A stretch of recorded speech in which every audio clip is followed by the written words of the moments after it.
یک زمان پسرا وفا ندارن ویلا در به سر دختر میذارن ویلا چه کنم از دست این پسره که داره قلبم آتیش میزنه ويا يوم الهوى دقبابي وانا ما ادري بالهوى شذابي وانا ما طبع الوفا اهل الوفا حاط وردات العشق في شتافي دقبابي ويلا دقبابي ويلا دقبابي ويلا دقبابي. این صدا رادیو آبادان است. رادیو آبادان به دلیل وجود سانسور، خفقان و دیکتاتوری فعلا در شبه جزیره آبادان واقع در خاک ایران تهیه و پخش نمی شود. اما قول می دهم اگر زنده ماندم که حتما خواهم ماند، در آینده یک روز صدای من را از شبه جزیره آبادان بشنوید. بدون تردید در آن روزگار که این حکومت فقرات در رأس امور مملکت داری نخواهد بود، هر هفته یا هر روز برنامه را این گونه شروع خواهم کرد: مردم ایران، اینجا آبادان است.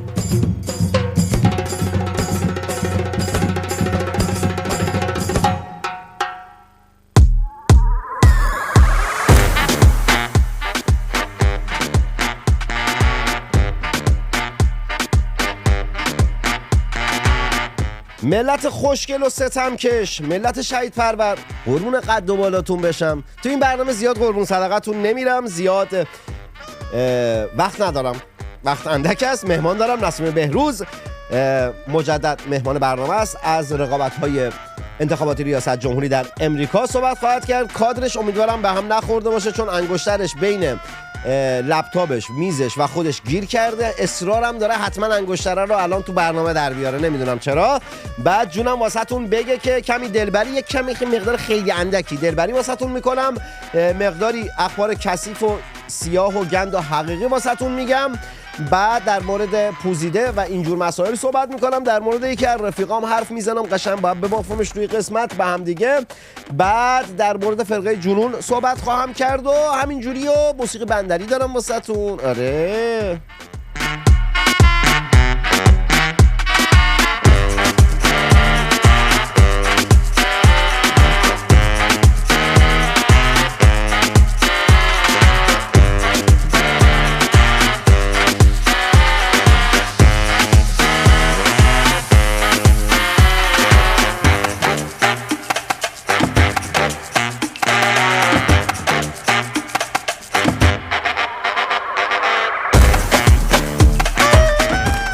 شنونده و بیننده رادیو آبادان هستید.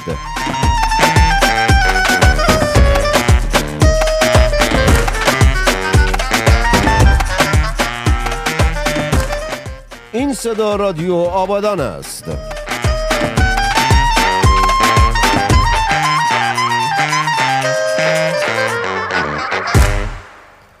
به باور من تا زمانی که اصلاح طلبها و اصولگراها در رأس امور مملکت داری در ایران هستند، شبه جزیره آبادان و ایران فیلم احمقانه است ساخته ابراهیم حاتمیکیا.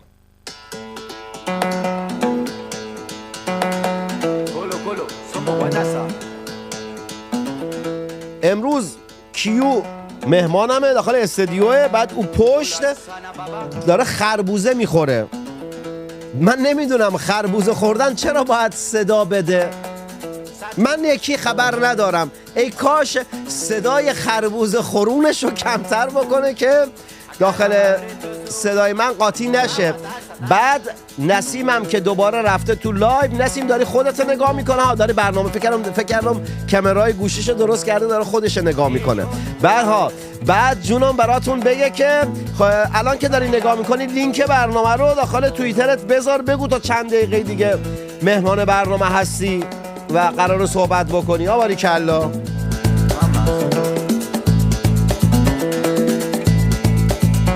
شما هم این لالوها لطف کنید منت بر من بذارید، لایک کنید، کامنت بذارید، در سوشال میدیای خودشون به اشتراک بگذارید.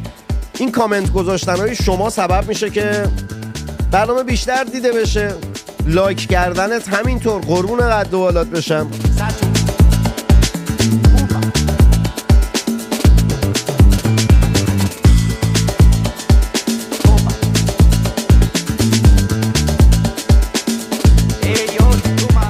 ملت شهید پرور ایران، این برنامه در حالی دارد پخش می شود و دارد اجرا می شود که داخل یه طرفتالعین یه بشکن زدن نون خوردن 66% فقط در تهران افزایش پیدا کرد. بدانید آگاه باشید.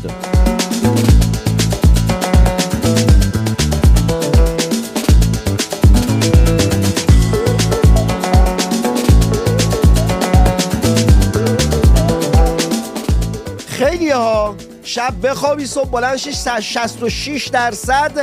نونی که باید بخوری که واسه ما ایرانیان هم جزء اقلامیه که داخل وعده غذاییمون هست نون دیگه، 66% گرون شده. چقدر خوبید شما، چقدر صبورید ملت، هیچ چیز هم برو خودتونم نمیارید. آفرین، باریکلا، بی خیال باشید. آره چه کاریه بخواید اعتراض کنید.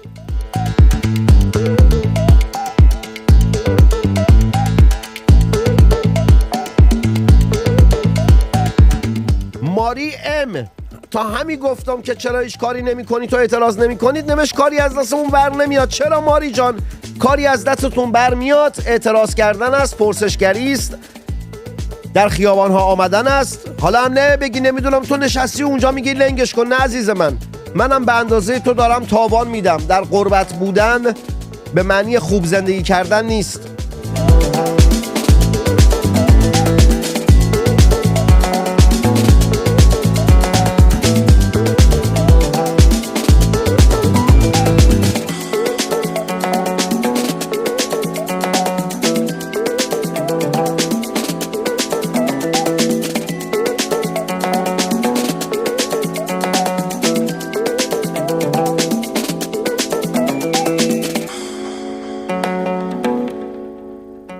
مادر دختری که چند وقت پیش گشت ارشاد بهش حمله کرد و با خشونت و اینا بازداشتش کرد که نام اون دختر نفس حاجی شریف بود، اومده یه واکنشی داشته، گفته برای انگشت مأمور گشت ارشاد دادگاه برگزار کردن، واسه دختر من برگزار نکردن. نه واقعا انتظار داری که جمهوری اسلامی واسه دختر دادگاه برگزار بکنه؟ معلومه نمیکنه این کاره.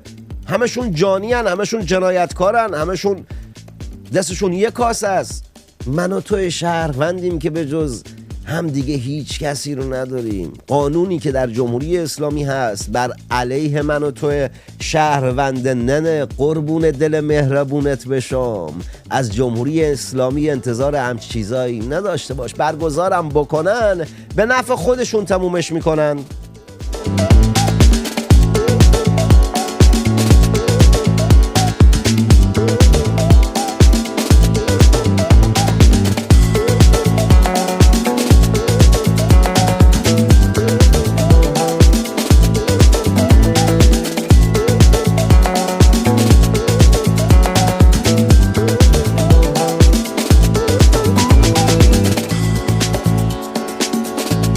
نمیدونم نسیم بهروز زمانی که محصل بودم درس خون بوده ولک جزوه ورمیداری دم داره من چیزی نمیگم. چرا جزوه چی ورمیداره عزیزم؟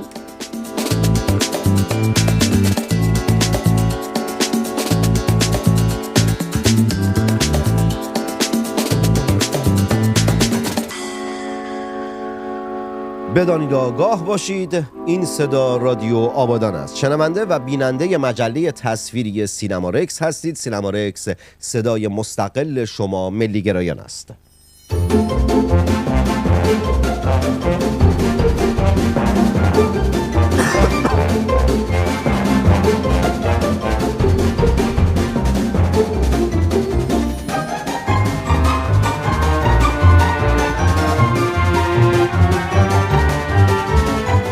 اون کامنت خوشگلا رو نمیبینم اون کامنت های رنگی خوشگلتون رو نمیبینم.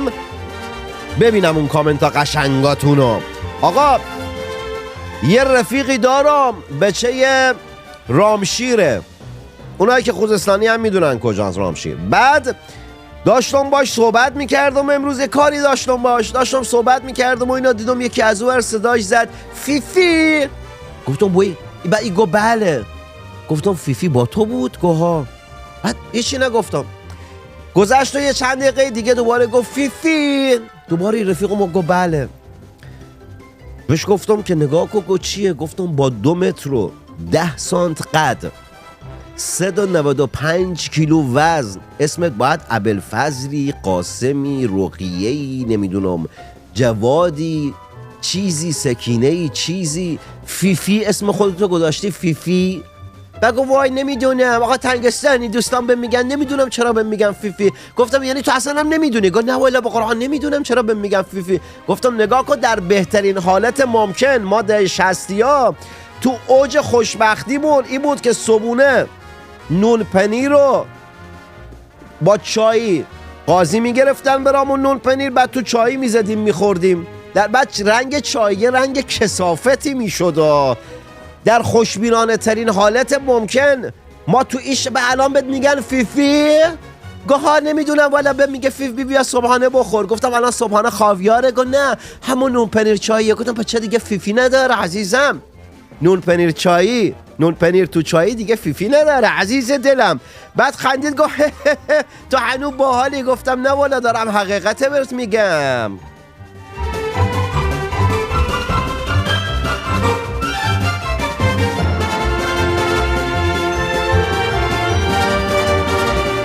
فیفی ولک فیفی چیته؟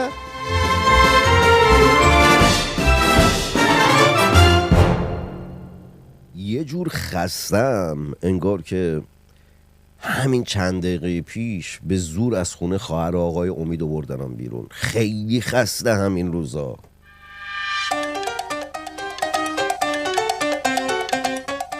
هیاناس خسته هستم، اما از کار و عشق ورزیدن به شما و صحبت کردن در مورد ایران نه ها، از خودم خستم.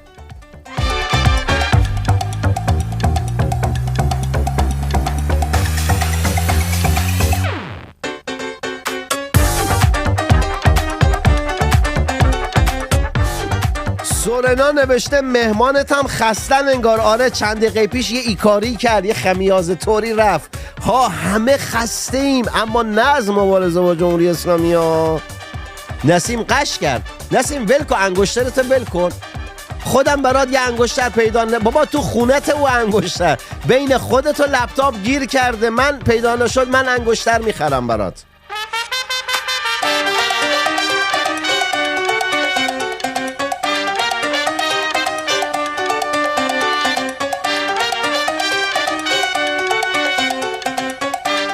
والا یه جور بهش گفتن فیفی انگار تو بچگیمون تو دهه 60 صبح تا صبح خاویار میخوردیم. نه امو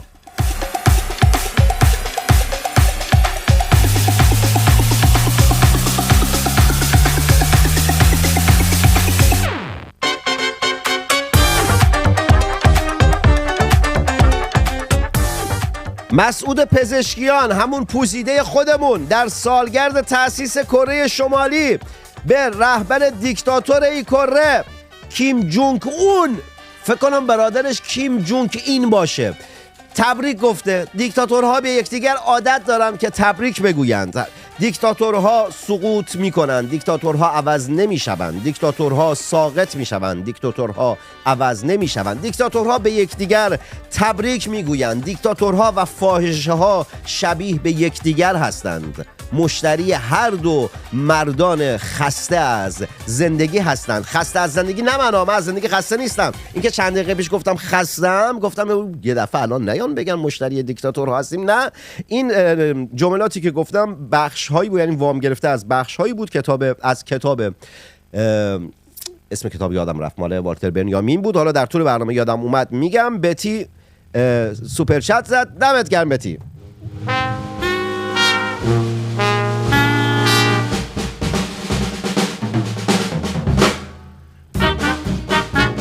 اسم کتاب خیابان یک طرفه بود از والتر بنیامین که در بخشش کتابخانه ها و فاحشه ها رو با هم دیگه، یعنی کتاب ها و فاحشه ها رو با یکدیگر مقایسه میکنه. اینجا من دیکتاتورها و فاحشه ها رو مقایسه کردم با یکدیگر.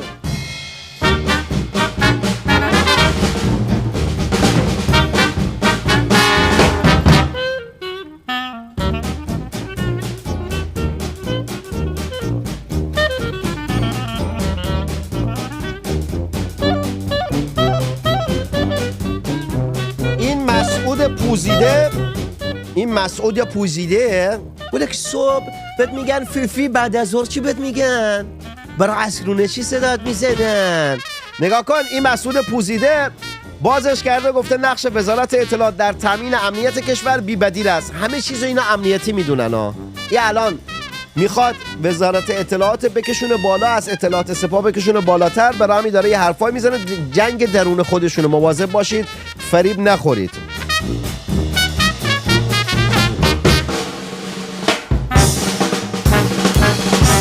برنامه قبلی رو دیدید بچه‌ها در مورد صفحه 1500 معصومه علی نژاد قمی کلاه و فرقه جنون و اینجوره و شبکه فارسی زبان سعودی بود. اگه ندیدید حتما نگاه بکنید، برنامه با اهمیت و مفیدی است. اونایی که در لایو هستید اگر از نسیم بهروز در مورد انتخابات امریکا پرسشی دارید مطرح بکنید. ابتدای پرسشون حتما اول باید بنویسید سوال و بعد سوالتون رو مطرح بکنید که بتونم لابلای کامنت ها پیدا بکنم. جونم واسهتون بگه که کم کم میرم واسه مصاحبه با نسیم بهروز، بعد دوباره چند تا خبر واسهتون دارم. 4 تا سوال کلان از نسیم دارم، 2 تا سوال رو میپرسم، 3 تا سوال رو میپرسم، بعد یه پوز میدم، یه موسیقی بندری میذارم، یه نفسی بکشیم ما یکدیگر، بعد دوباره میام سوال آخر رو میپرسم. اگه سوالی شما مطرح کرده باشید با نسیم در میان میذارم و اینجور مسائل.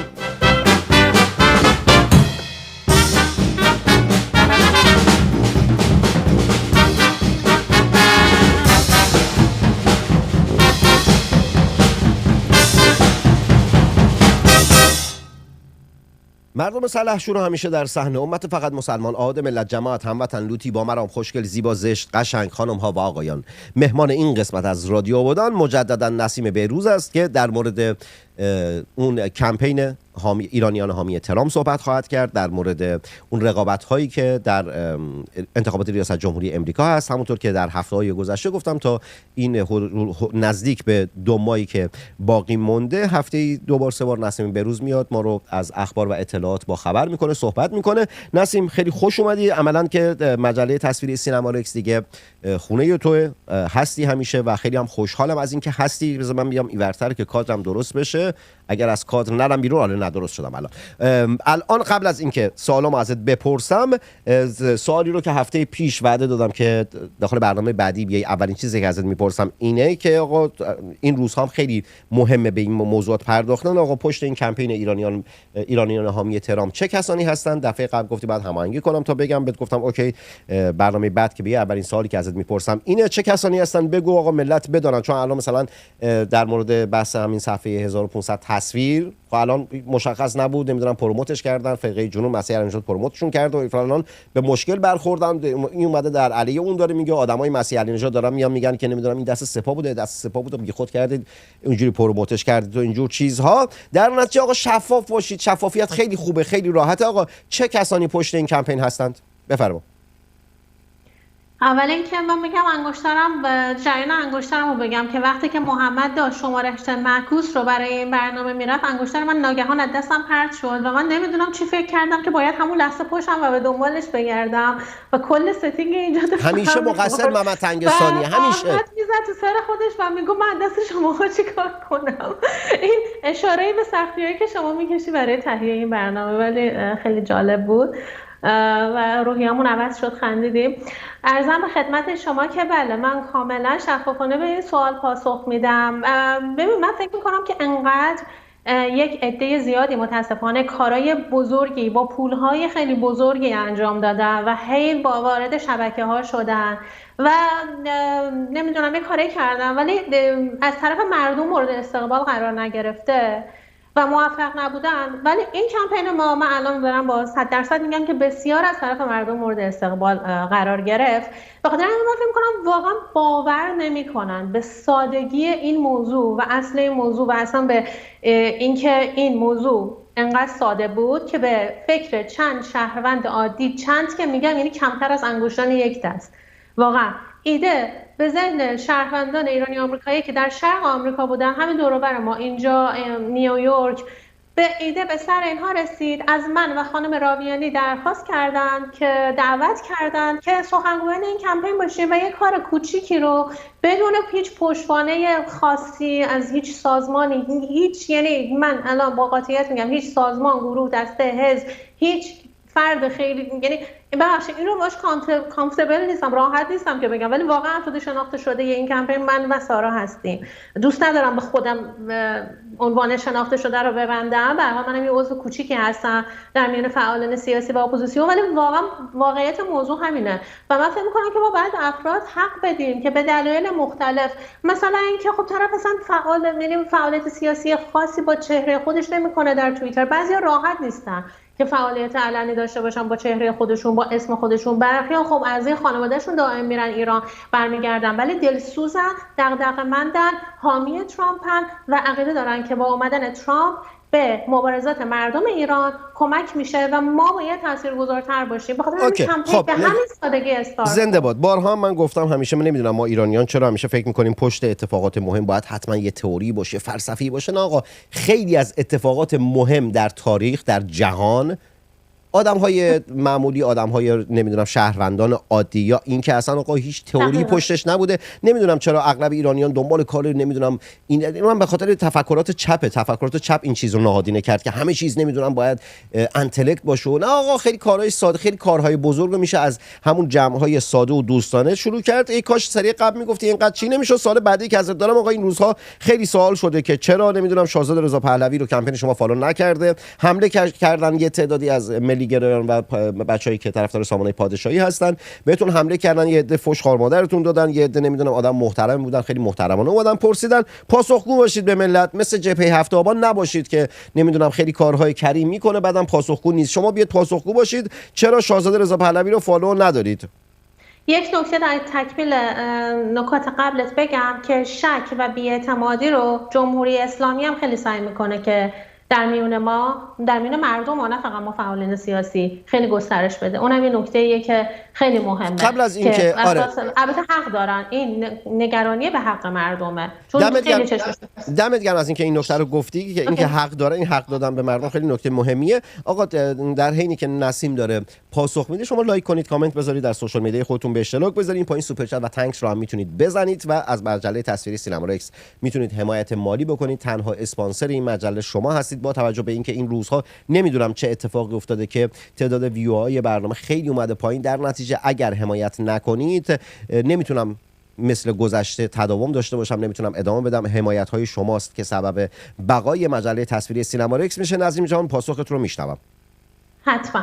من 3 نکته دارم در رابطه با سوال شما و سوال هم‌میهنان محترممون درباره فالو کردن کمپین. البته سوال من نبود، سوال ملته. من سوال مردم پرسیدم. بفرمایید. بله، شما همیشه به درستی منعکس کننده خب سوالات و مخواست و صدای مردم بودید، این که اصلا در شکی نیست. و من میخوام این رو بگم که من هم به عنوان سخنگوی یک کمپین به پرسش افرادی که احترام میذارن، محترمانه حرف میزنن، حسن نیت دارن و میدونم سوالشون از عشق و از روی اون حسن نیته، به اونها پاسخ میدم و به حمله ها اینجا من پاسخ نمیدم، دارم به اون افراد پاسخ میدم. ما کار هوشمندانه اینه که به حمله ها پاسخ داده نشه و بهشون آدم بی‌اعتنا باشه و محکم به کار خودش و راه خودش ادامه بده. 3 نکته دارم که سعی میکنم هر کدوم از این نکته ها رو توی 1-2 دقیقه به خلاصه بگم. اول من میخواستم یه چیزی رو به هم‌میهنان عزیزمون بگم که طبق تجربه خودمه. ببینید، هر کمپین، گروه، شبکه، حزب، هر تشکل افرادی که میان یه کار مفید و موثری کلا در فضای سیاسی ایران انجام بدن، یک سری همراه‌ها رو در پیش داره. یعنی من میخوام این رو تاکید کنم که بگم که این نباید باعث ناامیدی و ضعف و یأس بشه که ای بابا دوباره یک جریانی اومد و داره بهش حمله میشه، و این نباید ما را هیچ وقت از هدف اصلیمون که برای اون کمپین و کار تعریف کردیم منحرف کنه و اجازه بدیم که ما منحرف بشیم. جمهوری اسلامی بیکار نشسته و برای همه کارهای مفید یک پلن و یک حمله آماده کرده. این نکته اول که دوست داشتم واقعا این دلگرمی رو بدم به هم‌میهنانمون. نکته دوم درباره خود شخص شاهزاده رضا پهلوی. ببینید، شاهزاده رضا پهلوی بیش از 40 ساله که دارن در آمریکا زندگی میکنن. هرگز از هیچ کاندیدایی در این کشور، در ایالات متحده، حمایت نکردن. همیشه هر دو حزب رو خطاب قرار دادن. من میتونم همین الان این تسلط رو دارم که از زمانی که شاهزاده کتاب نوشتن دهه‌ها قبل تا همین امروز، همین اواخر، در سخنرانیشون در نتکان، در جمع محافظه‌کاران، در سخنرانیشون در تورنتو، این سیر تحولات و این مایلستون هایی که هر بار در سال 2016 وقتی پرزیدنت ترامپ اومد، در سال 2020 هر بار چه چیزهایی رو یادآوری کردن به حاکمیت آمریکا در جهت حمایت از مردم ایران و عدم مماشات با جمهوری اسلامی، همه رو میتونم اینجا قدم به قدم کارایشون رو شرح بدم. همیشه خطابشون به 2 حزب بوده، ولی خب نمیخوام اینجا وقت برنامه رو، میدونم که اونقدر وقت نیست، ولی این آمادگی دادم. ولی منظورم از بیان این چیه که ایشون وارد هیچ رقابت حزبی نمیشن. ما شدیم این کمپین، منظورم از ما این کمپینه که وارد بازی شده که یک سرش باخته، یک سرش برده.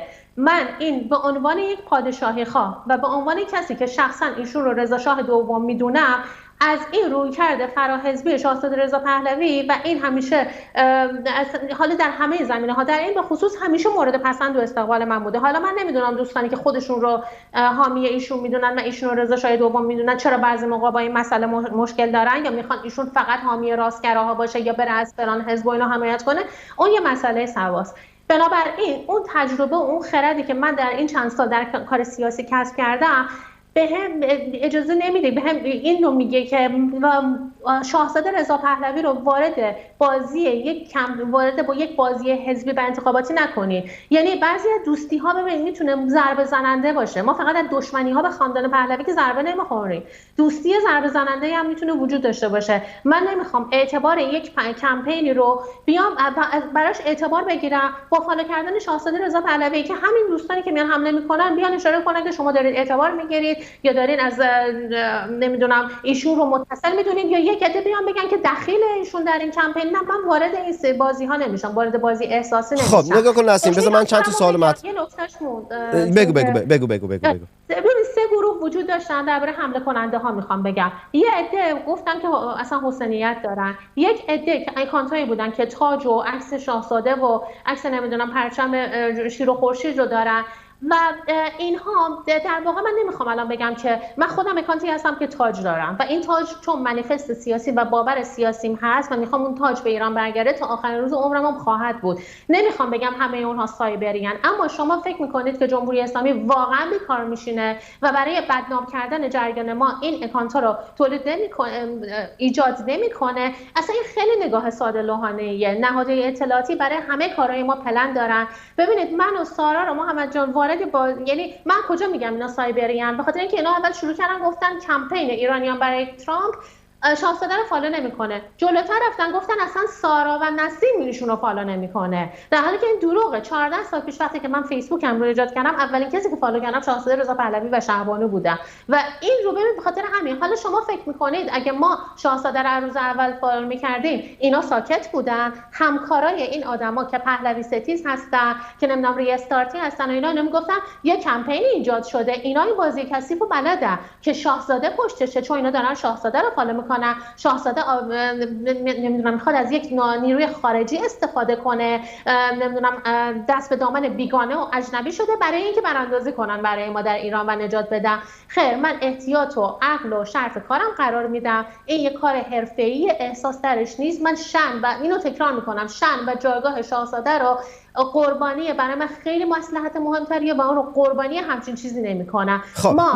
نسیم و پهلوی خواها به نترس بودن، جنگنده بودن و پای کار درست ایستادن واقعا معروفی و مرعوب همچین حملاتی نمیشه. نسیم نگاه کن، دمت گرم از اینکه اسم شاهزاده رو وسط نمیذارید و اعتبار مثل خیلی از افراد سودجوی دیگه نمیاد از اسم شاهزاده یا شخصیت شاهزاده اعتبار بخواید بگیرید. این خیلی خوبه، دمتون گرم. نگاه کن، کسی که بخواد حمله بکنه شما هر کاری که بکنید حمله میکنه. در نتیجه من خودم به شخصه هیچ وقت نگران حمله کسانی که حمله میکنن و اینجور چیزها نیستم. دو تا موضوع هست، یعنی دو تا مبحث الان اینجا مطرح میشه. یک اولی که من اصلا من هیچ وقت وارد این بازی‌ها نمیشم کی رو فالو کرده، کی رو آنفالو کرده. این چیز واسه من خیلی مضحکه و اصلا به این چیزا نمیپردازم و اصلا داخل زندگی من نقشی ندارن این گونه پرسش ها. منم شاهزاده رضا پهلوی رو فالو ندارم داخل این اینستاگرام. خب دلایل خودم رو هم دارم.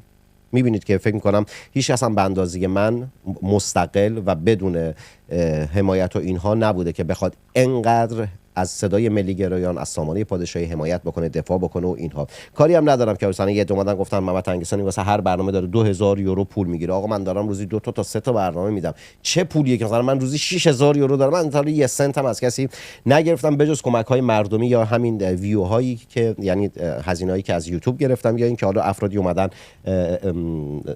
سوپر چت زدن، تانک زدن، یا اینکه داخل پیپال اومدن، از طریق پیپال اومدن مبالغ رو کمک کردن به مجله تصویری سینما رکس. به هر حال شغل من روزنامه‌نگاری هیچ گونه چیزی نیست، اصلا با مسائل کاری ندارم. بگذارم نمیدونم چرا اونو گفتم. نگاه کن، اما چند تا خطای استراتژیک هم شما داشتید. به هر حال اونها رو هم قاعدتاً باید در نظر بگیریم دیگه. شما نمیتونی بیای روز اول که مثلا اولین ساعتی که این کمپین داره فعال میشه میاد داخل برنامه فعال شدنش رو اعلام میکنیم، بعد من به تو میگم آقا چه کسانی پشت این قضیه هستن، میگی که نه نمیتونیم بگیم. خب این نمیتونیم بگیم با توجه به این که افراد محترم، کسانی که نزدیک به شاهزاده رضا پهلوی هستن، کسانی که رفت آمد با شاهزاده رضا پهلوی، همه از کمپین شما حمایت کردند. یعنی استقبال فکر کنم داخل 24 ساعت اول بالای 4000 5000 تا فالوور گرفتی، درسته؟ بله تقریبا. اوکی، یعنی حمایت خیلی بالا بوده. وقتی که میگی که نه نمیگم، اونا همونطوری هم یعنی ساز نزده دارن میرقصن و توهم توطئه و اینجور مسائل رو دارن. در نتیجه وقتی میگی که آقا نمیگم، میدونم اون نگفتن شما علت دیگر داره، ولی اونا بامبولشون رو در میارن، میان نمیدونم علم میکنن که آره نگاه کن اینها شاهزاده رضا پهلوی پشت قضیه هست. بعد اینم که اومد گفت من نمیگم، بعد فالو هم نکردن، فکر کردن ما خریم نمیفهمیم. آقا راحت مثل همین امروز بیاید بگید آقا ما چند تا شهروند اومدن پیشنهاد دادن ما این کار کردیم. یعنی این که حالا برخلاف این که میگی تجرباتی که نمیدونم داخل این سالها کسب کرده اینا، ولی این رفتارها نشان از نمیخوام بگم کم تجربه ای، ولی نشان از دقت کم نسبت به آنالیز دشمن هست. خب بعد آنالیز بکنیم تمام باگ هایی که اونا میتونن حمله بکنن رو باید بگیریم جلوش رو. بعد این یه نکته دوم، آقا شما شاهزاده رو فالو، چون میدونم اینو حالا خیلی هم میان میگن، من از طرف جان یه چند دهه‌ای ندارم، واقعا این ادعا رو ندارم. هر انسانی میتونه خطا کنه و من هم نمیگم الان میگم انقدر کوچیک و خودجوش بود این کمپین که من اون لحظه فکر کردم که شاید دوستان دوست داشته باشن در هفته آینده جلو بیان و احساس کردم که باید یک بار باهاش نه دمتون گرم، واقعا نه دمتون گرم، کار خیلی بزرگی کردید، کار خیلی عظیمی کردید. ولی این رو هم الان خیلی میان مطرح میکنن. خب اوکی، نمیخواستید از اسم شاهزاده اعتبار بگیرید، باشه. شما شاهزاده رو فالو میکردید، شاهزاده که نیومده شما رو فالو بکنه که، خب شما فالوش میکردید. یه پاسخی هم به کسانی که الان میان این بدون تردید میان صحبت جان من میگم اینو توضیح دادم. ما بازی مطمئن باشید اگر روز اول شاهزاده فالو میشد، یا خیلی هم میگن که حالا برید الان فالو کنید. نه اصلا به این سادگی ها نیست. حداقل در این یک زمینه تجربه داریم که نمیخوایم این هیچ چیزی رو به اینا بازیای کثیفی دارن. من اشاره کردم بازی فیر و منصفانه ای که نمیکنن. من مثال زدم که میان میگن اصلا اینا خودشون فالو ندارن. اوکی، مطمئن باش که اون کمپین رو به شاهزاده رضا پهلوی نسبت میدادم. دمت گرم، مرسی بابت پاسخهای جامد. یه گله‌مندی هم داخل آف رکورد چند روز پیش خودم به نسیم کردم که الان مجدد اون رو مطرح میکنم که چون من هیچ چیزی عیان پنهان ندارم، همه چیز عیان است و هر چیزی که پشت باشه رو میام مستقیم بهتون میگم. یکی از شهروندان یه سوال پرسیده بود که ای کاش سوالاتی که مینویسید، بارها گفتم ابتداش بنویسید سوال، بعد سوالتون رو مطرح بکنید که من چشمم بتونه ببینه، با توجه به اینکه ریز داخل مانیتور جلو ریز دارم نگاه میکنم. نوشته که چجوری میتونیم از این کمپین حمایت بکنیم و چه کار باید بکنیم. یه توضیح بده تا بعد اون گله خودمون بگم، یه استراحت بدیم، دوباره برگردم با تو. چطوری میتونید از این کمپین حمایت کنید؟ این کمپین هدف اولش افزایش آگاهیه. دلایل خودتون رو اگر دوست دارید مایلین با چهره خودتون، با اکانت خودتون فعالیت کنید، با هشتگ Iranians for Trump یا ایرانیان برای ترامپ، خط فاصله براش وجود داره، میتونید دلایل خودتون رو از اینکه پرزیدنت ترامپ رو گزینه مناسب تری میدونید برای مردم ایران و برای مبارزه با جمهوری اسلامی بیان کنید. این میتونه همه‌گیر باشه.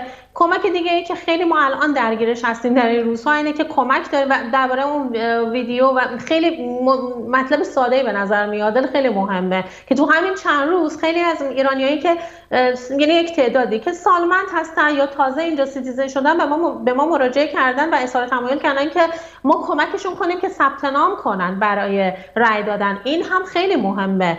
تمام اینها، حالا من نمیدونم الان چقدر وقت دارم، ولی این دوتا راه یکی از مهمترین راهاییه که ما کمک کنیم بقیه رو ترغیب کنیم که نگیم که آقا ما تعدادمون کمه، ما در آمریکا نمیتونیم تاثیرگذاری داشته باشیم، حتی اگه هم رأی بدن همه ایرانی ها اونقدر. البته اگرچه اینها واقعا استنباط و برداشت درستی نیست، چون انتخابات آمریکا همیشه به تعداد خیلی کم، برخی اوقات به تعداد خیلی کمی از رأی دهنده بستگی داشتن نتیجهش.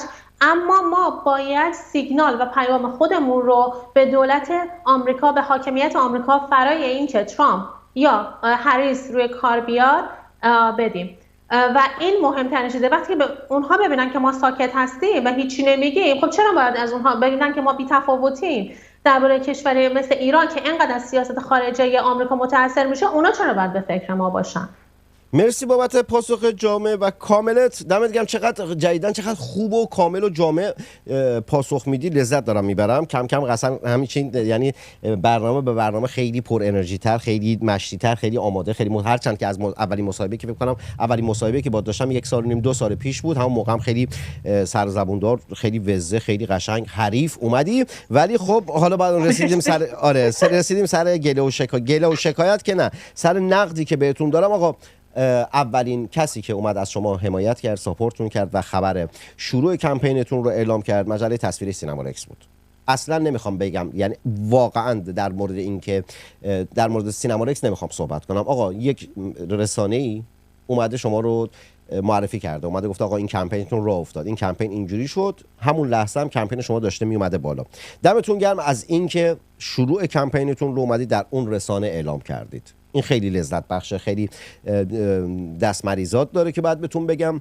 وقتی که الان میری نگاه میکنید داخل صفحتون، خب داخل صفحه مثلا توییترتون نگاه میکنید، مصاحبه‌ای که شبکه فارسی زبان سعودی که ضد ملیه، ما داریم میگیم آقا بایکوت ایران اینترنشنال، داریم میگیم ایران اینترنشنال در راستای اهداف ملی کار نمیکنه، در راستای اهداف من و تو ایرانی کار نمیکنه، صرفاً به این خاطر که، یعنی تعریفی که من مخاطب میتونم داشته باشم اینه که آقا شما به دنبال مشروعیت هستید، میخواید اعتبار و مشروعیت پیدا کنید، به این خاطر که ایران اینترنشنال شبکه ماهواره، یک رسانه سنتی و کلاسیک تعریف میشه، چیز تلویزیونی که جهان امروز شبکه‌های ماهواره رسانه کلاسیک تعریف میشن دیگه، اون رو اومدید نمیدونم ریتوییت کردید و اون رو گذاشتید. این همه رسانه دیگه در مورد شما اومدن صحبت کردن. اصلا فقط هم رادیو آبادان و سینمارکس رو نمیخوام، مثلا رسانه دیگه هم اومدن صحبت کردن. خب چه مشکلی داشتید؟ اگر نمیدونم اون دلیلی که داخل تماس که داشتی که اون گزارش کوچیک بوده چون کوتاه بوده گذاشتیم، اینا تو کت من نمیره. خب این رفتار ناشایستی است. این رفتار نمیدونم سبب میشه اون بحث بی‌اعتمادیه که ابتدایی صحبتت کردی، از همین رفتارهایی است که سبب میشه آدم‌ها بی‌اعتماد باشن. این یه توجیه هم نکنه، چون توجیه کنی میگم توجیه کردی من نمیپذیرم به عنوان یک شهروند، نه به عنوان یک روزنامه‌نگار نمیپذیرم. یه پاسخ به این سوال بده لطفاً. همون چیزی که واقعا پای تلفن گفتم دارم. اولا این که من در اکانت خودم که تسلط کامل روی اون دارم و صاحب اختیار همه جورش خودم هستم، همونطور که میبینید بینندگان و شنوندگان نه یه لحظه نگاه کن یه لحظه نسیم یه لحظه باشه این نکته رو بگم. اصلا بحثو شخصی نکن، اصلا من کاری به اکانت شخصی تو ندارم. این کمپین شما سخنگوی فارسی زبانش هستید، نمیتونید رسانه‌های متعددی بیان شما رو حمایت بکنن، بیان از شما حمایت بکنن، بیان شما رو پروموت بکنن، بعد شما فقط یک مصاحبه چند دقیقه‌ای که یک رسانه غیر ملی که شخص خودت با اون رسانه مشکل داری، بارها مورد نقد قرارش دادی، اگر باش مشکل داری پس چرا میایید نمیدونم اون مصاحبه‌ای که بات کرده، من نمیگم مصاحبه، از هر تریبونی باید استفاده کنیم که صدامون رو بلند کنیم ما، خب ولی چرا میایید فقط اون رسانه رو میایید میذارید جلو؟ خب داشتم میگفتم دیگه، من دارم میگم اولا که میخواستم این رو به بینندگان بگم که من شخصا این کارو نکردم. هر جایی که رفتم و در بله درست میگی، در این افتخار رو داشتم که به نشریه فریدون برم، به کانال‌های یوتیوبی دیگه. این سیاست من بود که همه رو چه در استوری ها و چه در صفحه اینستاگرامی خودم تا اونجایی که وقت میکنم بازتاب بدم و ساپورت کنم و از ساپورت تک تکشون هم واقعا سپاسگزارم، مخصوصا از خودتو که همونطور که اشاره کردی اولین در واقع رسانه‌ای بودی که با مردم در ارتباط هستی و این خبر رو به گوششون رسوندی. و این شکایت تو اصلا نمیگم که لجیت نیست، وارد نیست، چرا هست، اما درباره مثلا سیاست توییتر بیشتر اینه که مصاحبه‌های کوتاه، به هر حال این چیزیه که اون سیاستیه که من به عنوان یک فرد این کمپین هستم، برای اون پلتفرم خاص مصاحبه‌های کوتاه و تلویزیونی بیشتر شاید ساپورت قرار بگیره. برای اینستاگرام حتما استوری شد و کلا من ایراد شما رو وارد نمیدونم و اصلا این به معنی زیر سوال بردن خب نگاه کن نسیم جان، معمولا اینطوری رسمه که بیشتر کانال‌های یوتیوبی در استوری ها یا در اینستاگرام بیشتر مورد ساپورت قرار میگیرن، چون یک سبک پادکستی برخوردارن. ولی شبکه‌های رسمی تلویزیونی که مصاحبه‌های 2-3 دقیقه کوتاه میکنن معمولا در توییتر و این در واقع پالیسی که کمپین در نظر گرفته. خب نگاه کن نسیم جان، منم به کمپینتون نقد دارم و بحث اصلا بحث شخصی نیست، یعنی شخصی اصلا نگاه نکن به این موضوع. نه فقط ایران اینترنشنال نبوده، یعنی مصاحبه کوتاه نبوده. الان من داخل صفحه کمپینتون هستم، نمیدونم خبری که کیهان لندن کار کرده اونم اومدید ریتوییت کردید، اما نمیدونم شبکه تلویزیونی من و تو رو ریتوییت نکردید. مهمان شبکه تلویزیونی من و تو بودی، تو در مورد همین موضوع صحبت کردید، چرا ریتوییت نکردید؟ بعد من و تو خبر من فکر نمی‌کنم کار کرده باشه. نه خبر ولی داخل برنامه‌شون شرکت داخل برنامه بله داخل شبکه‌شون مهمان برنامه‌شون بودید، داخل لایوشون بودید دیگه، درسته؟ کار نکردید. چرا کار نکردید؟ اون که دیگه نسیم یه لحظه من صحبتام تموم بشه. اون که دیگه رسانه است دیگه. شبکه تلویزیونی هم بوده، یکی از تاثیرگذارترین شبکه‌های تلویزیونی در 13-14 سال گذشته بوده. اونو چرا اگر دنبال مشروعیت هستید از نمیدونم رسانه‌هایی که فرقه جنون دارن مدیریتشون میکنن و ضد ملی هستند، که اون بدبینی که در ابتدا گفتیم مردم نسبت به خیلی‌ها دارن، پس بذارید اون بدبینی وجود داشته باشه. اگر این گونه نیست، پس اون سیاست کمپینتون باید عوض بشه. اگر میخواید حمایت مردم رو داشته باشید، بعد رسانه‌هایی که اصلا نگاه کنی با توجه به شناختی که به من داری میدونی که اصلا صحبتم خودم نیست، اصلا صحبتم سینما رقص نیست، چون هیچ وقت تو زندگیم سنگ خودمو به سینه نزدم. خب دارم میگم آقا ما نمیتونیم منتقد یک رسانه باشیم، بگیم اون رسانه ضد ملی است، بعد برای پروموت کردن پروژه خودمون، کمپین خودمون، بیام از همون رسانه نمیدونم فقط اون رسانه رو چی کنیم. پس اون مشروعیتی که رسانه‌های کوچیک به شما دارن میدن و تریبونی که به شما دارن میدن و از اون طرف اعتباری که شماها به اون رسانه‌های کوچیک دارید میدید، چی میشه این وسط؟ این درست نیست. بعد میگی که نمیدونم کانال یوتیوبی الان کی میشینه روزنامه بخره ورق بزنه؟ همه سایت نگاه میکنن، سوشال مدیا، سایت هم نه دیگه، سوشال مدیا دارن نگاه میکنن.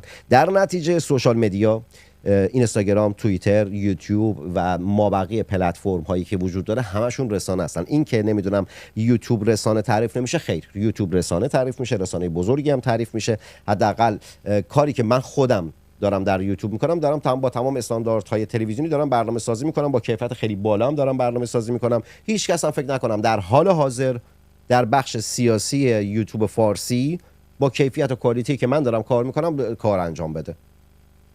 در نتیجه این صحبت هم اصلا نمیپذیرم. اگر پاسخی داری بده، اگر نه یه 2 دقیقه 3 دقیقه یه موسیقی بندری بزنم، همچین انرژی بیاد بالا. سوالای بعدی رو بپرسم در مورد حمله‌ای که خبرنگار BBC فارسی بهتون کرد که تیتر برنامه هم هست، سیاوش اردلان، در مورد اون، در مورد همسوییش با جمهوری اسلامی یکم با هم دیگه صحبت بکنیم. صحبتی چیزی داری یا میپذیری تمام اینها رو؟ یوتیوب رو من نگفتم که اصلا شبکه یعنی یک رسانه، من نمیدونم الان واژه‌ای که شما به کار بردید رو یادم رفت، محسوب نمیشه. یوتیوب خودش تاثیرگذارترین پلتفرم بوده که من خودم گفتی کانال‌های یوتیوبی رو داخل سیاستمون نیست. من فقط تنها توضیحی که دارم اینه که در شبکه ایکس واقعا چون تمرکز برای ارتباط گرفتن با جامعه آمریکایی هست، برای رسوندن صدای ما به خودشون، بیشتر اصلا تمرکز هم بر کانتنت انگلیسی یا شبکه‌های خبری تلویزیونی هست. و اما من انتقادات شما رو میپذیرم، همونطور که اولش اشاره کردم، نمیگم اصلا کار ما عاری از خطاست یا بخوام توجیه کنم هر چیزی رو یا سرش وایسم. حتما انتقادات شما شنیده میشه و برای همه اینها در واقع تغییر سیاست باز هست و این اولین آخرین کمپین هم نیستش که ما ران میکنیم. حتما در آینده سعی میشه که همه این نکات و این تجربه ها رو خیلی بیشتر لحاظ کنیم. قربونت. به هر حال اگر سیاست رسانتون بر اینه که در یک مسابقه یک مسابقه 3 دقیقه‌ای که رسانه‌ای که ضد ملی است با شما داشته اون رو پروموت بکنید و در 3 دقیقه تونستید تمام صحبتاتون رو انجام بدید، از این به بعد خب مثلا منم برنامه‌های 3 دقیقه‌ای با شما میذارم واسه کمپین، اصلا صحبتم سر تو نیستا، واسه کمپینتون برنامه 3 دقیقه‌ای میذارم. چرا 20 دقیقه وقت بذارم واسهتون؟ 3 دقیقه وقت میذارم که بتونید حتما داخل کمپینتون استفاده بکنید که مفید واسهتون واقع بشه. چرا؟ چون هدف من حمایت کردن شماست. هدف من اینه که کاری انجام بدم که مفید برای شما و کمپینتون باشه. چون من به شما که نیاز ندارم، من دنبال این هستم که یعنی خودم به تنهایی میتونم ساعت‌ها بشینم برنامه سازی کنم، بشینم حرف بزنم، نمیدونم ژانگولر بکنم، خیلی کارها رو انجام بدم. کمپین‌ها افراد و دیگران به رسانه نیاز دارند. من رسانه نیازی به آدم‌هایی که بیان سخنور باشن، خود مردم رو برمی‌دارم میارم، خیلی هم جذاب‌تر هست برنامه. در نتیجه این فاصله ها رو حذف بکنین. این اشتباهات تاکتیکی از فرقه جنون نمیشه اعتبار گرفت، از رسانه‌های ضد ملی نمیشه اعتبار گرفت. این نکات رو در نظر بگیریم. یه نفرم یه سوال مطرح کرده، گفته این خانم چرا با شبکه نمیدونم ایران اینترنشنال مصاحبه می‌کنه؟ هر شخصی اجازه داره، من خودم پاسخ میدم، مثلا شما نیازی نیست پاسخ بدید، هر شخصی اجازه داره با هر جایی مصاحبه بکنه. ما نمیتونیم به کسی بگیم چه کار بکن چه کار نکن. آزادی بیان یعنی که افراد از هر تریبونی استفاده کنن که کاری که دارن انجام میدن رو بزرگ و بزرگتر بکنند. اتفاقا خیلی خوبه از این که مثلا خیلی وقتها بچهای پادشاهی خواه، بچهای ملیگرا، کسانی که حامی شاهزاده رضا پهلوی هستن، بچهایی که نمیدونم تفکرات ملی و پادشاهی دارن، میرن در رسانه‌های فرقه جنون و رسانه‌های فارسی زبان سعودی میرن صحبت میکنن. خیلی اتفاق خوشایندی است، خیلی خوبه. میرن داخل زمین دشمن صحبتشون رو میکنن و میان بیرون، سینه‌شون هم سپر میکنن، دهن فرقه جنون و نمیدونم کسانی که دشمن منافع یعنی اون تمامیت ارضی من تو اصلا دهن اونا هم سرویس میکنن و میان بیرون. حالا اون عده‌ای هم که میرن هیچی نمیگن و نمیدونم خیلی ایران اینترنشنال پسند صحبت میکنن میان، کاری به اونا ندارم من. اما افرادی مثل نمیدونم علیرضا کیانی و دیگرانی که میرن قشنگ یه تنه میرن اونجا، یا وحید بهمن یه تنه میرن اونجا، میزنن لط و پار میکنن، حرفشون رو میزنن، منظورم حرفشون رو میزنن، میان بیرون، دمشون هم گرم، خیلی عالیه، کار خیلی درستی میکنن. در نتیجه این سوال اصلا خیلی دیکتاتور مابانه است. آخوند درونتون رو بکشید، یه موسیقی بندری چند دقیقه‌ای گوش میکنیم، دوباره برمیگردم با نسیم بهروز. اگر سوالی تو این فاصله واسهتون به وجود اومده بنویسید تا در مورد موضوع آخر که حمله سیاوش اردلان به این کمپین بود که در راستای روایت‌های جمهوری اسلامی است، به اون موضوع با نسیم بهروز بپردازیم.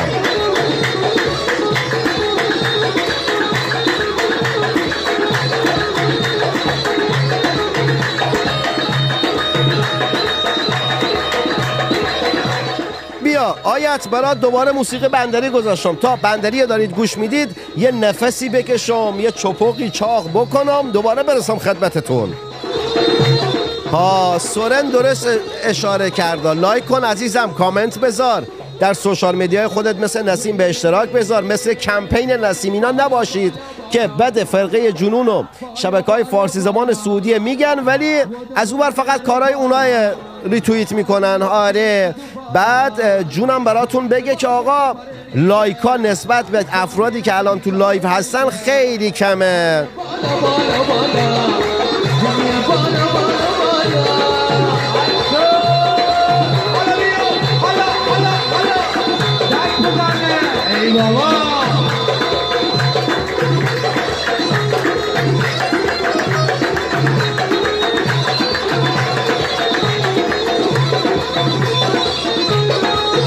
بالا بالا بالا و بالا بالا بالا ای بالا بالا بالا و سر لولی فشاری و این نوشتم یادگاری ای بالا بالا بالا.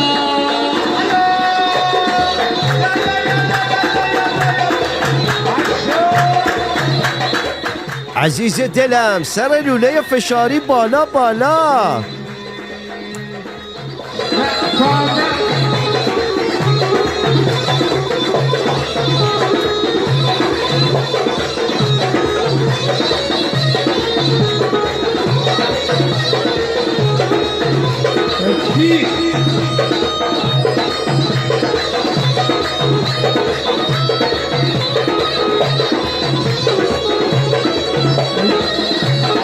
رسانه ها خبر دادند که همین که چند روز پیش بود نیروی انتظامی جمهوری اسلامی میر موسوی رو در بازداشتگاه استان گیلان به قتل رساند. گویا 2 جوان دیگر هم بر اثر خشونت ماموران نیروی انتظامی در استان گیلان به قتل رسیدند. این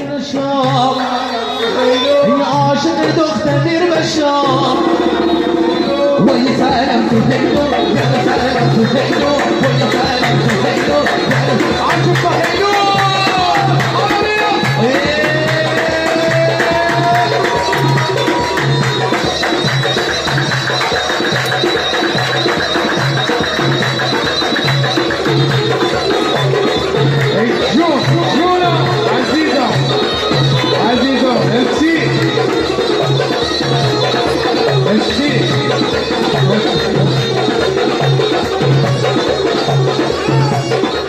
این نکته هم بگم تو روزهای آینده براتون حراره آماده کردم، دارم موسیقی حراره براتون میارم. اونایی که فرهنگ خوزستان رو میشناسن میفهمن حراره و یزله چیست.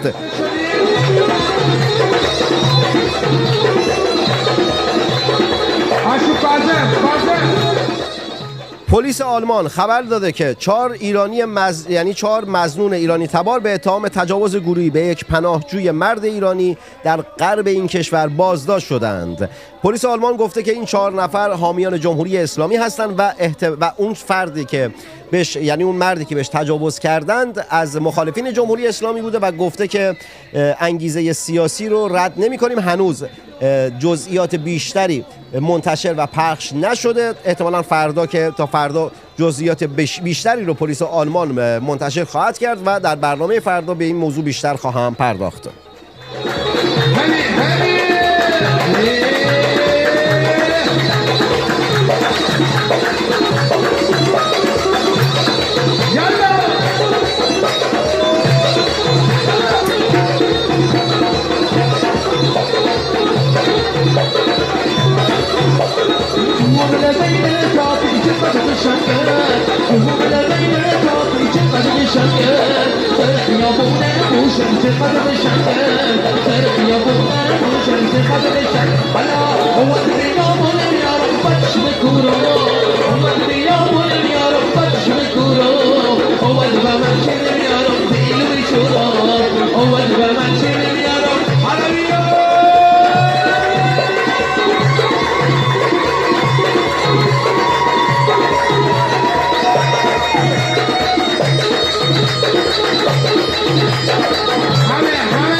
همچنان شنونده و بیننده مجله تصویری سینما رکس هستید. مهمان این قسمت نسیم بهروز است. در مورد کمپین ایرانیان حامی ترامپ صحبت می‌کنیم، در مورد حمله هایی که در روزهای گذشته که کمپین خیلی موفقی بود که برای بچه‌هایی که تازه اومدن یه چکیده‌ای بگم. این کمپین نسیم قسمت قبل توضیح نداده بود، گفت که تعدادی از شهروندان معمولی بودن که به نسیم و دوستش سارا که اشتباه نکنم پیشنهاد دادن که این 2 نفر سخنگوی کمپین باشن و کمپین خیلی موفقی بود. خیلی تا امروز خیلی درست کار کرده. توضیحاتی داد واسه کسانی که میخوان از این کمپین حمایت کنن، کسانی که ساکن امریکا هستن چگونه میتونن حمایت کنن و چه کارهایی میتونن بکنن، حتی کسانی که ساکن امریکا نیستن در بلندتر شدن صدای این کمپین چگونه میتونن رفتار بکنن و کمک بکنن. یک گله و شکایتی من داشتم که چرا نمیدونم ایران اینترنشنال اومدید داخل کمپینتون پروموت کردید و صحبت‌های رد و بدل شد. حالا بعد میتونید برگردید برنامه رو از ابتدا ببینید. الان میایم بخش دوم، حمله‌ای که سیاوش اردلان چرا گفتم سیاوش اردلان از یعنی حمله‌ای که به این کمپین کرد و همسویی که با روایت‌های جمهوری اسلامی نسبت به این کمپین داشت. نسیم نظرت؟ اوکی، میشه حمله ایشون رو بخونید چون خوب یادم نمیاد. حمله ایشون اگه بخوام بخونم باید توییترشو باز بکنم. اومده بود گفته بود که نمیدونم یه عده میگن که سر همون بحث این که چرا خودت واسه من فرستادیش، گفته بود که چرا نمیدونم یه عده میان میگن که چرا فالو نمیکنی، بعد یه عده دیگه میگن که چرا نمیدونم شاهزاده رو فالو نکرده، به جون همدیگه افتادن بلا تکلیفن. حالا یکم شروع کن صحبت کردن تا من اینو بیارمش. اوکی، بسیار عالی.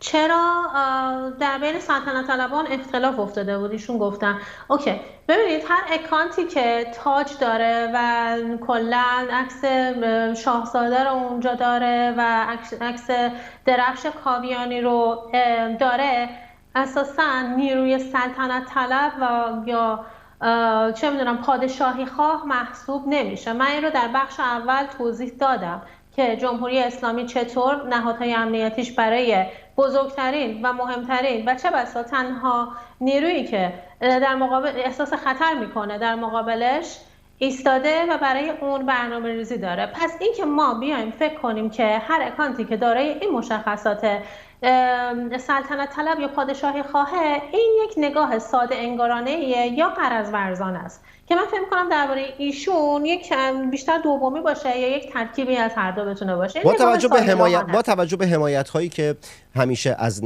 نظرات نگاه‌های جمهوری اسلامی یا اصلاح طلب‌ها داشته، به نظر من هم یعنی نظر من با همسو با نظرت هستم که خیلی مغرضانه است و خیلی یعنی اون نکته که گفتی کاملا باش موافقم. در مورد بحث این که گفتی که هر کس که تاج داره و پرچم داره ملیگرا و اینا نیست، بارها گفتم هر کس سیبیل داره باباتون نیست. هر کس یه پرچم دست گرفت طرفدار سامانه پادشاهی یا طرفدار شاهزاده رضا پهلوی نیست. در نتیجه این نکته‌ای هم که نسیم اشاره کرد رو در نظر بگیرید. باز هم تعداد لایک هاتون نسبت به کسانی که در برنامه لایو هستن خیلی کمه. لایک ها رو لطفاً کامنت لایک فراموش نکنید. نسیم میشنوم. خب میرسیم سر نکته دوم درباره اختلاف نظر در جریان پادشاهی خواه. ببینید این کلا در دنیا مرسومه که یعنی ما اون سایبری رو بذاریم کنار، فرض کنیم الان جمهوری اسلامی سقوط میکنه و دیگه اثری از این سایبری ها نبینیم، ولی همچنان من اشاره کردم افراد خیلی محترم و شهروندان نگران و خیلی آدمایی هستن که با حسن نیت میان نگرانیشون رو مطرح میکنن و یک عده همیشه شهروند و فعال سیاسی احساسی و هیجانی هم وجود دارن و کلا اختلاف نظر در هر طیف سیاسی در همه جای دنیا وجود داره. در همین حزب جمهوری خواهی که ما الان می‌دیدیم چند ماه پیش آقای ترامپ داشت با خانم نیکی هیلی رقابت می‌کرد و اینها بدترین انتقادات دیگه کار از انتقاد گذشته بود، به هم دیگه روا داشتن. یعنی خانم هیلی میومد میگفت شایعه برای ترامپ اظهار تاسف میکرد، آقای ترامپ به ایشون میگفتش که شما مغزت اندازه نمیدونم برد و پرنده است و اینا. الان میبینیم که دوباره حامی هم شدن. در حزب دموکرات هم که دیگه خیلی اوضاع خرابتر از این حرفاست که ما یکی مثل خانم تلسی گابردو داریم که کلا در رده‌های بالای حزب دموکرات بوده و الان از اون حزب خارج شده و اصلا به حزب جمهوری خواه پیوسته و در اون حزب افرادی هستن که چپ میانن و یا چپ بسیار افراطی هستن که با هم به خون هم دیگه تشنن. پس ببینید اگر یه خبرنگاری این بدیهیات رو ندونه، نشونه عدم تسلطش به فضای سیاسی، نشونه ناشی بودنشه، نشونه غیر حرفه‌ای بودنشه. البته از جایی مثل BBC که مردم دیگه الان سالهاست وقتی میخوام بگم BBC میگن آیت الله BBC. من شخصا انتظار ندارم که خبرنگار مسلط، آگاه و حرفه‌ای به شرایط ایران و منصف در اونجا کار کنه. به خاطر همین اینو برای من خیلی جای تعجب نداره. و نکته آخرم ببینید من یه توصیه دارم برای امثال ایشون، برای جریانات مخالف ملیگرایی، پهلوی ستیزها. شما نگران اختلاف نظر و اندیشه و اختلاف اون استراتژی ها در جبهه و طیف پهلوی‌گرا و پادشاهی خواه نباشید. بنده به شما توصیه میکنم که شما نگران خودتون باشید. چه جمله خوشگلی گفتی. کافی قدرتمند هستیم. الان تموم میکنم. نه خیلی خوشگل گفتی. بگو اصلا به دلم نشست جملت. بگو. بله شما نمیخواد نگران ما باشید. من جای شما بودم که خدا رو شکر اونقدر از خدا واقعا سپاسگزارم که جای شما نیستم و انقدر من بصیرت داد که الان جای شما نباشم و جای خودم باشم. اگه جای شما بودم نگران اعتبار خودم میبودم و نگران اون فردایی میبودم که قراره با مردم توی خیابون وقتی رژیم آزاد بشه برم و باهاشون روبرو بشم. من یک فعال سیاسی ساده یک کمپینی زدم که گفتم کمتر از 5 نفر درش دخیل بودن در طرح اولیه‌اش و از مردم از همون خوزستان و از مردم واقعا بدون اغراق چند صد پیام در روز اول پیام تشکر که من شرمنده می‌شدم. گفتم این مردم رفتن جونشون و چششون و بچه‌شون رو دارن، اینا دارن از ما تشکر میکنن. من میخوام ببینم که ایشون هم همچین تجربه‌ای دارن، تا حالا پیام تشکر از مردم گرفتید یا چه بسا برعکسش همچین تجربه‌ای دارید شمایی که و آرامگاه نوید افکاری رو گور خطاب میکنید و خمینی رو میگین که آرامگاه براش استفاده میکنید. وقتی که گوشت توی ایران گرون میشه شما میای از فواید گیاهخواری میدی و به نمک به زخم مردم میپاشی، شما باید نگران اعتبار خودتون و فردا خودتون باشی، نگران نباشی. برای جمله آخر اینو میگم، بازگشت ترامپ به کاخ سفید 50-50 ممکنه ایشون به کاخ سفید برنگرده، اما بازگشت پادشاهی پهلوی به ایران 100%. من باور 100% خودمه و امروز در برنامه تو اعلام میکنم برای ثبت در تاریخ برای آینده. پس شما نمیخواد الان نگران این کمپین و اختلاف نظرش و اختلاف نظر در پادشاهی خواه و اینا باشین. ما به اندازه کافی قدرت داریم، نگران خودتون باشین، نگران اون روزی که پادشاهی پهلوی برمیگرده و اون موقع نگران باشین که قراره چی به جواب مردم رو بدید. این جواب من بود به حالا انتقادات و نگرانی های مشابه. اوکی، زنده با جواب خیلی خوبی دادی. جواب نسیم هم تهدید نبود. حالا نید این قسمت رو برش بزنید که نمیدونم نسیم بروز آره که نمیدونم نسیم بروز برگشته گفته که نمیدونم بعد از انقلاب و براندازی ما فلان میکنیم ما اعدام میکنیم. اصلا همچین صحبتی نکرد. نیایید برش بزنید، دیوس بازی در نیارید و به نفع خودتون آنگونه که بلدید مطالب رو سانسور و منتشر نکنید. الان نیازی از توییت شما واسط بخونم یا نه کامل پاسخ تو دادی؟ نه آوردم بالا خودم خوندم. نه ما فردا ایران به ساختن ایران میپردازیم، زیاد همچنان هم به افرادی که فقط به فکر سمپاشی و حمله هستن کاری نداریم. نگران نباشید. زنده باد. یه موسیقی چند تا خبر واسهتون میگم، بعد صحبت پایانی نسیم رو میشنوم و بعد برنامه رو تموم میکنم. نرید، هنوز برنامه تموم نشده، هستیم فعلا. زودی پیر میشم اسیر درد و غم میشم، بیا که زودی پیر میشم اسیر درد غم میشم، وای جونم وای عمرم وای یارم وای عمرم.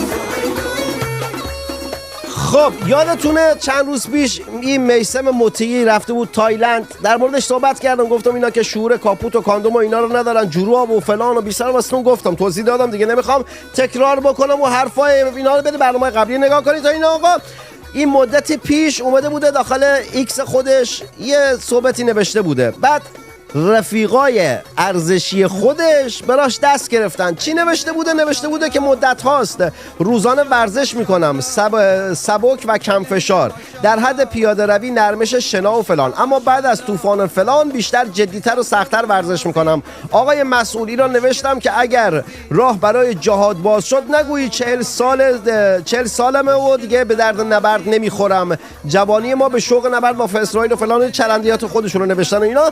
بعد رفیقای خودشون اومدن اینه ریت زدن، نوشتن که یارو الان به جایی که تو سوریه و اینا باشه تایلنده ها.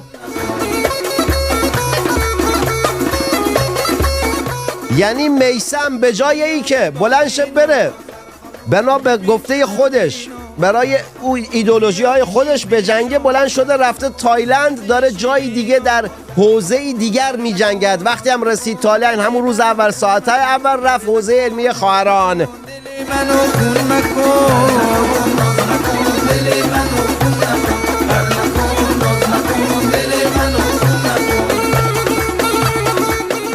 فافا سوپر چت زد، متشکرم فافا جان. نوشته درود بر نسیم جان، درود بر خودت و خاندان مطهرت.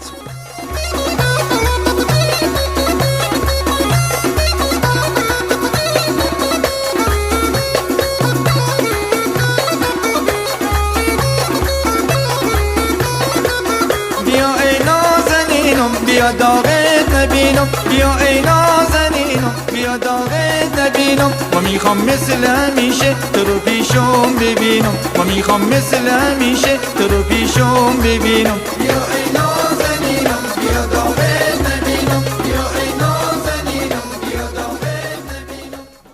ملت شریف ایران بدانید و آگاه باشید که امروز یکی از آسیب دیدگان اعتراضات مردمی در ایران، سارا دلدار که 32 ساله بود و اهل رشت، بر اثر عفونت ناشی از بقای گلوله‌های ساچمه‌ای بجامانده در جسمش پس از تحمل ماه‌ها حبس در زندان لاکان رشت چشمش رو از این جان فرو بست و دیگر بین ما نیست. جمهوری اسلامی توف تو خشتکت که هر لحظه هر ثانیه یکی از ما رو داری میکشی. مردم تا زمانی که جمهوری اسلامی در رأس امور مملکت داری هست، لحظه به لحظه ماها میمیریم. مردن فقط این نیست که جونمون رو از دست بدیم، این که آزادی نداشته باشیم یعنی مرده ایم. این که بوسه بلد نباشیم، عاشق شدن بلد نباشیم، شاد بودن و خندیدن بلد نباشیم یعنی مرگ. و جمهوری اسلامی در 45 سال گذشته تا تونسته این گونه مرگ ها رو بر ما هموار کرده.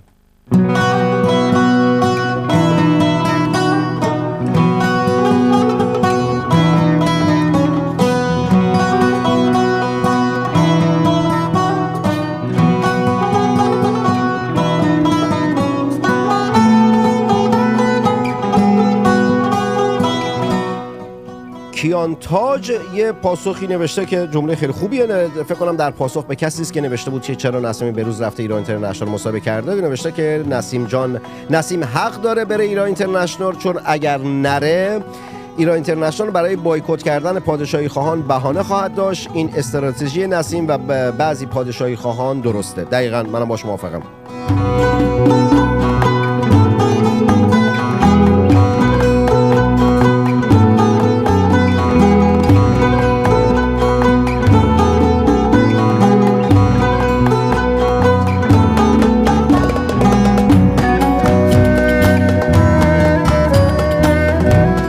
بچه‌ها نسبت به تعداد الان اینجا واسه من داخل مانیتور زده 770 نفر داخل لایو هستند، تعداد لایک هستن 37 نفره.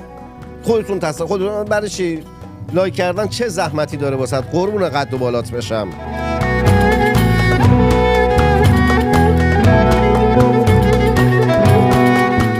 خیلی ها یارو گفته ورزش دارم میکنم برم با اسرائیل بجنگم، الان تو تایلنده، معلوم نیست داره چه کار میکنه. معلوم هست ما نمیدونیم. حاجی تو که الان باید میرفتی نمیدونم کنار گروه تروریستی حماس، تو تایلند چه کار میکنی شیطون؟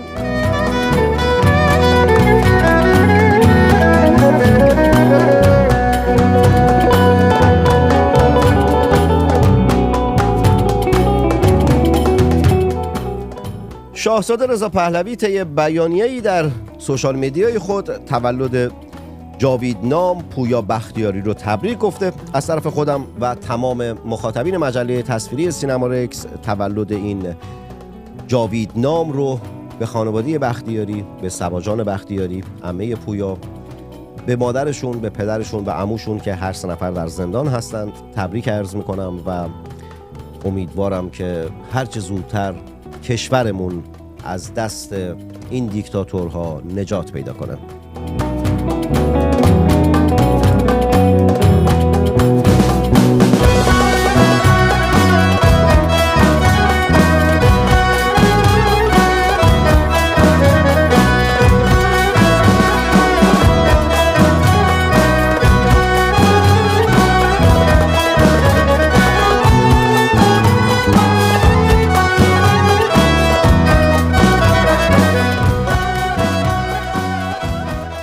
بدانید آگاه باشید، همچنان شنونده و بیننده رادیو آبادان هستید. نسیم بهروز صحبت پایانی چیزی داری؟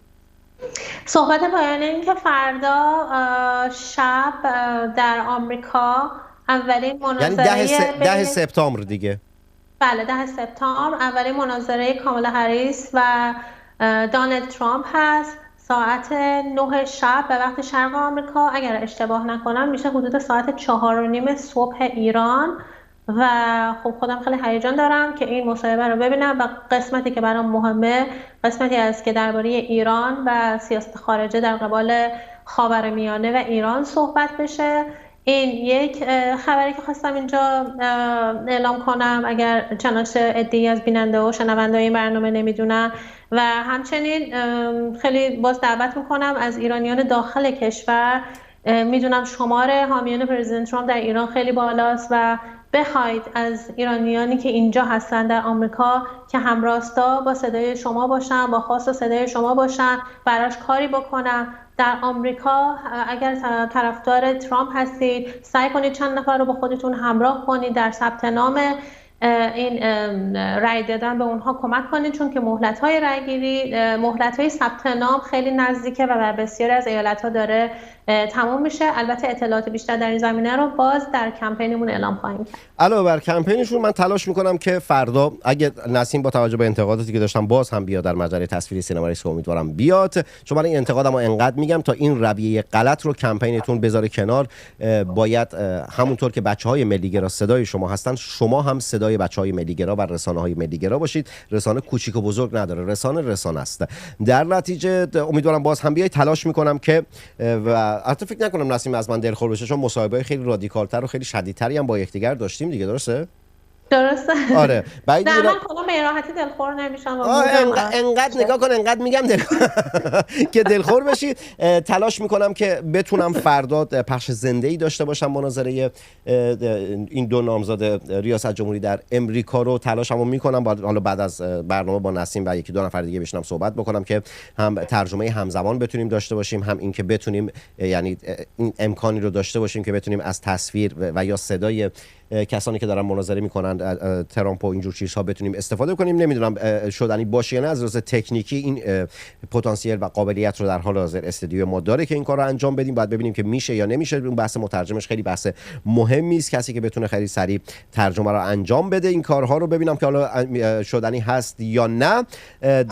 پس فردا اگر این اتفاق نیفتاد، پس فردا نسیم بهروز مجددا اگر قرار نکنه دوباره بیاد داخل برنامه‌مون، اگر که داخل کمپینشون دوباره بیاد، یعنی فقط برنامه ایران اینترنشنال رو پروموت نکنن و ریتوییت نکنن، برنامه‌ای که خودشون میان در رسانه‌های دیگر هم صحبت میکنن اونها هم ریتوییت بکنن، که همونطور که ملیگرایان معرف اینها هستن و حامیشون هستن، اینها هم حمایت بکنن از ملیگرایان و فلان بیسار اینا. دوباره تیکه انداختم ولکن نیستم و یه چیز گیر میدم سوزن گیر میکنه دیگه. بعد در نتیجه پس فردا مجددا نسیم بهروز، اگر فردا نتونستم لایو بذارم که همزمان با اون مناظره‌ای که داره انجام میشه که برنامه داشته باشم، پس فردا بدون تردید نسیم بهروز باز مهمان برنامه خواهد بود. دختران زیبا و پسران خوشتیپ آبادانی شهرستانی، تا برنامه آینده موسیقی خوب گوش کنید، مطالعه و ورزش کنید، سمت سیگاری، تمچزک، دوا، ترامادول و مابقی مزخرفات نرید. یعنی معتاد نباشید و معتاد نکشید. عزیزم حشوش و چیریم هم خودش معتاده، چرا میکشی؟ نکش عزیزم، خوب نیست.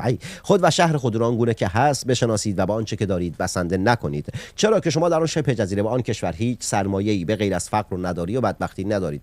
محمد تنگستانی، جنگ زده دل تک تک شما. خوشحالم که نویسنده، شاعر و روزنامه نویسی آبادانی و البته شهرستانی هستم. خیلی خوشحالم که میتونم برای شما، حتی آنهایی که درگیر بیماری اعتیاد هستند، خبررسانی و برنامه سازی کنم. تا برنامه آینده، جنگ زده دل تک تک شمام. وعده ما آبادان کواترا خونه ننمیناست. بدانید و آگاه باشید که از ته دل میگم، یعنی باور کنید هر بار که تو برنامه گفتم از ته احماق وجودم بهتون گفتم، جنگ زده دل تک تکتونم.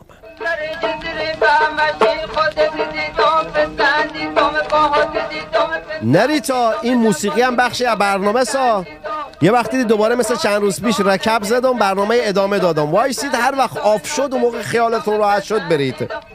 گل ناز دختر، گل ناز دختر، چه قرص ماه دختر، گل ناز دختر، چه میشه طلای دختر، گل ناز دختر، مرو سیاه زنگی، شوهرش میده فرنگی، پسرهای آبادانی، مهربون و مرد جنگی، مرو سیاه زنگی، شوهر کرده فرنگی، پسرهای آبادانی، مهربون و مرد جنگی، صبر دلم سر اومد، گل در و جون نیومد، صبر دلم سر اومد، گل در و جون نیومد.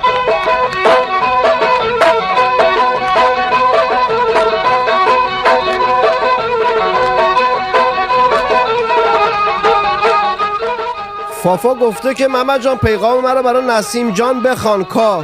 کدوم پیغامه؟ چشم ندیده.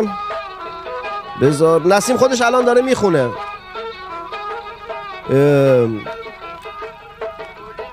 نسیم خودت پیغاما رو برای سرش تو گوشیه داره میخونه، او خودش اما فضولتره داره میخونه.